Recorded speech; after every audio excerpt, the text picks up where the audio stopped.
ओम शांति। आइए सुनते हैं 28 फरवरी 2025 की शिव बाबा की ज्ञान मुरली और ईश्वरी महावाक्य।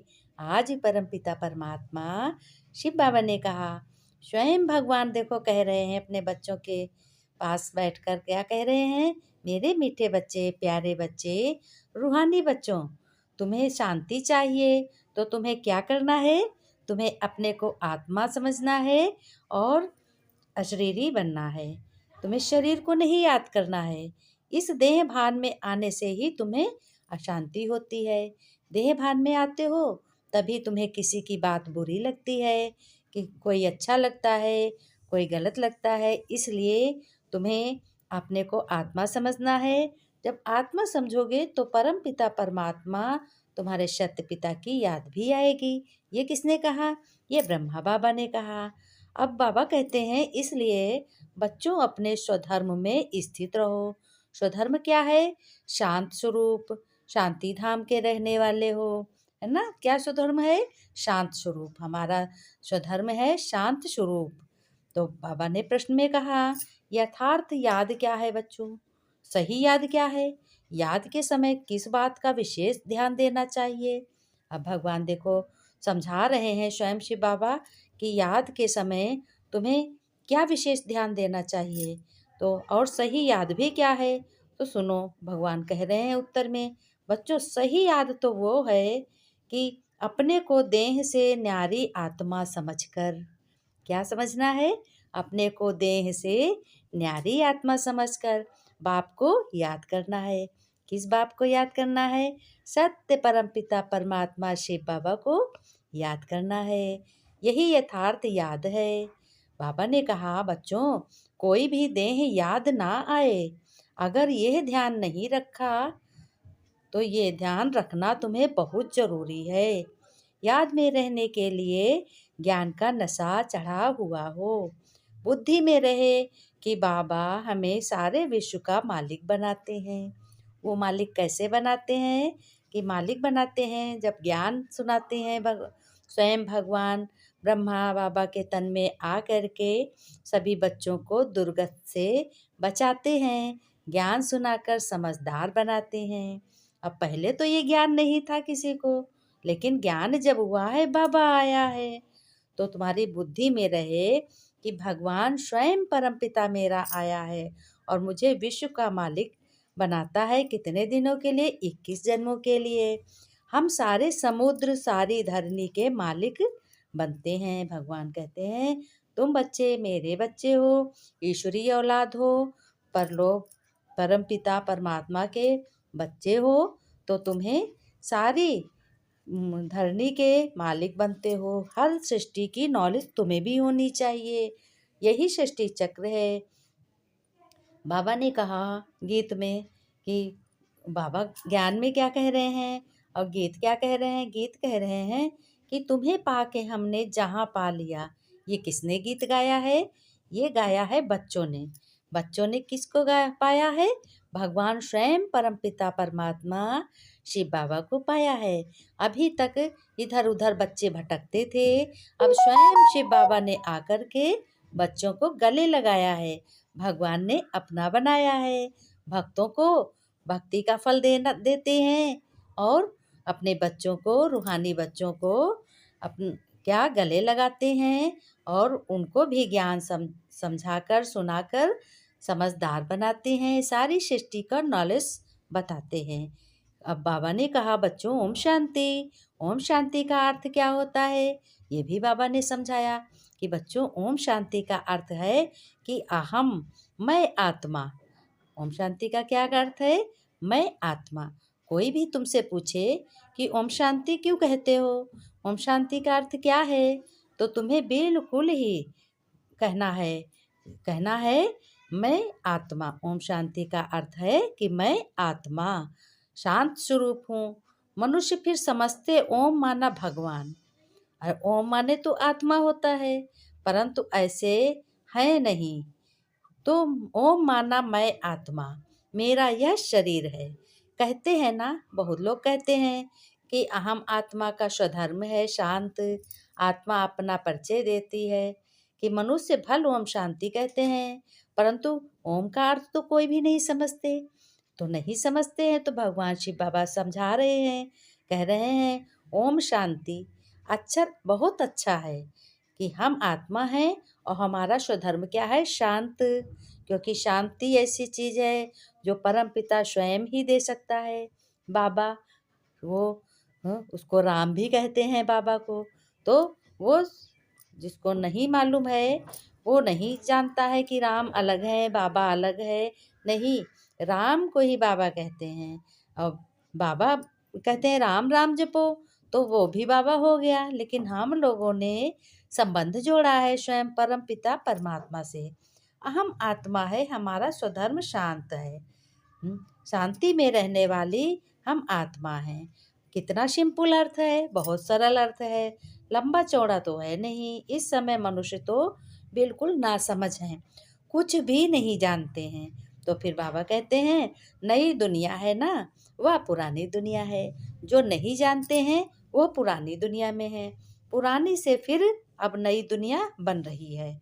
जब तुम ज्ञान सुनते हो तो नई दुनिया बनती है। बाबा ने कहा कि नई दुनिया कब होती है बच्चों, और फिर पुरानी कैसे होती है, तो कोई भी बता नहीं सकता।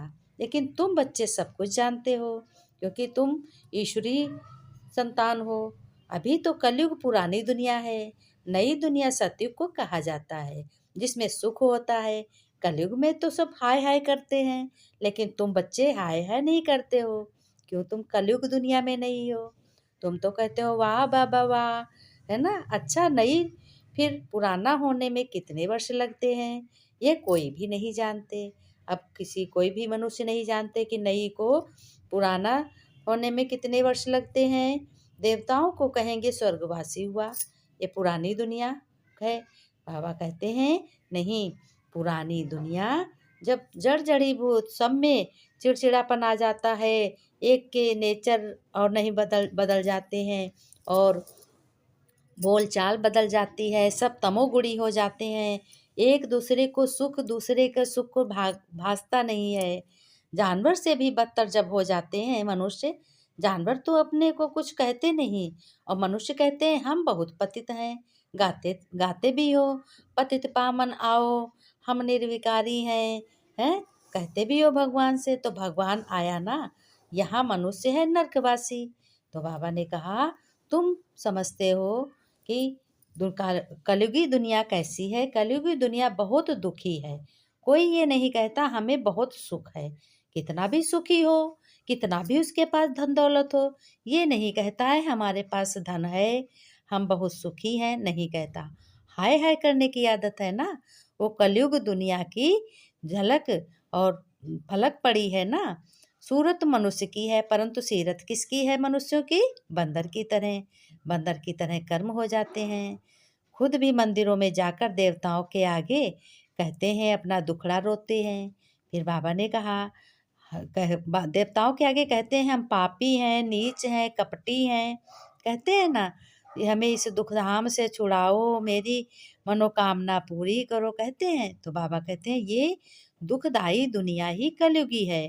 लेकिन तुम बच्चे ये कभी नहीं कहोगे कि हम दुखी हैं। समझते हो तुम रावण ही हमारा दुश्मन है, और अब कब से यह रावण दुश्मन बना ये भी तुम जानते हो। हैं? बाबा कहते हैं कि जब से सीता हरण हुआ है और कैकेयी ने अपशब्द बोले हैं मंथरा से, वो तो मंथरा तो आज बहुत हैं इस घर में। मंथरा कितनी है, मंथरा तो बहुत घर घर में मंथरा है। इसलिए उसका तो गायन ही है द्वापर के युग का कि एक मंथरा थी। आज वही घर क्या है, वही घर बहुत दुख में पड़ा है। तो बाबा कहते हैं तुम्हें सब कुछ मालूम है, तुम्हें नई दुनिया का सब कुछ अर्थ भी पता है और आगे चलकर तुम सब कुछ जानते जाओगे। भगवान शिव बाबा कहते हैं तुम्हारा नशा उतरना चाहिए। यहाँ तो है ज्ञान अमृत, ये मुरली जो है ज्ञान अमृत है, इससे हमारी समझ मिलती है, हमें ज्ञान होता है। वो भी कौन सा ज्ञान, अविनाशी ज्ञान, लक्ष्मी नारायण बनने का ज्ञान। जैसे लक्ष्मी नारायण खुश होते हैं वैसे हमें भी खुश रहना है। अब भगवान शिव बाबा कहते हैं कि हम श्रीमत से फिर शिष्टाचारी बन रहे हैं। कौन बन रहा? बच्चे बन रहे हैं। यहाँ देखते हुए भी बुद्धि योग बाप और वर्षे में लगा रहे। अब अपना कर्म करो और ये भी तुम्हें खुशी रहनी चाहिए, भगवान ने हमें कितना सुख दिया है, कितना हमें अच्छा ज्ञान सुनाते हैं। ऐसी पढ़ाई तो कोई दुनिया में पढ़ ना सके। शिव बाबा ने कहा कि देखो, तभी तो यही बुद्धि योग है। तुम्हारी बुद्धि में यही होना चाहिए कि हम परमपिता परमात्मा शिव बाबा के बच्चे हैं, हम आत्मा हैं, हम शरीर द्वारा सब कर्म करते हैं और भगवान मेरा साथी है, परमपिता है, सारे संबंध हमारे भगवान से हैं, जो मनुष्यों को कुछ भी नहीं मालूम है। शिव बाबा ने कहा, मेरे मीठे मीठे बच्चों, प्रति माता पिता बाप दादा का याद प्यार और गुड मॉर्निंग। रूहानी बाप की रूहानी बच्चों को नमस्ते। बच्चों ने नमस्ते की, हम रूहानी बच्चों की रूहानी बाप दादा को नमस्ते नमस्ते। शिव बाबा गुड मॉर्निंग, शुक्रिया बाबा, शुक्रिया। धारणा में बाबा ने कहा है कि वर्षे का पूरा पूरा अधिकार प्राप्त करने के लिए मौतेला बनना है। एक बाप की ही श्रीमत पर चलना है। बाप जो तुम्हें समझाते हैं वह समझकर दूसरों को भी समझाना है। यहाँ देखते हुए भी बुद्धि योग अपने बाप को याद में लगा रहना चाहिए। वरदान में बाबा ने कहा, दिव्य बुद्धि की लिस्ट द्वारा तीनों लोकों की सैर करने वाले तुम सहज योगी हो।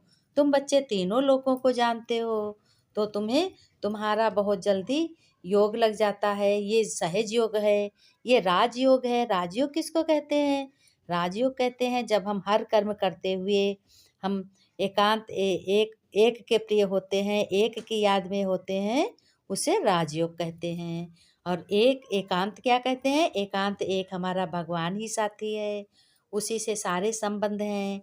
सदगुरु भी है, टीचर भी है, और माता पिता भी है, भाई भी है, और हमारा क्या है? दोस्त भी है। तो बाबा कहते हैं सर्व संगम युग पर सभी बच्चों को दिव्य बुद्धि यानी बहुत ही ज्ञान, क्या निराकार ज्ञान भगवान देते हैं। दिव्य बुद्धि की क्या मिलती है? लिस्ट मिलती है। फिर बाबा कहते हैं इस वंडरफुल लिस्ट से तुम क्या तीनों लोगों को चाहो वहाँ पहुँच सकते हो। मन बुद्धि की लिफ्ट मिलती है, उससे सारी नॉलेज मिलती है।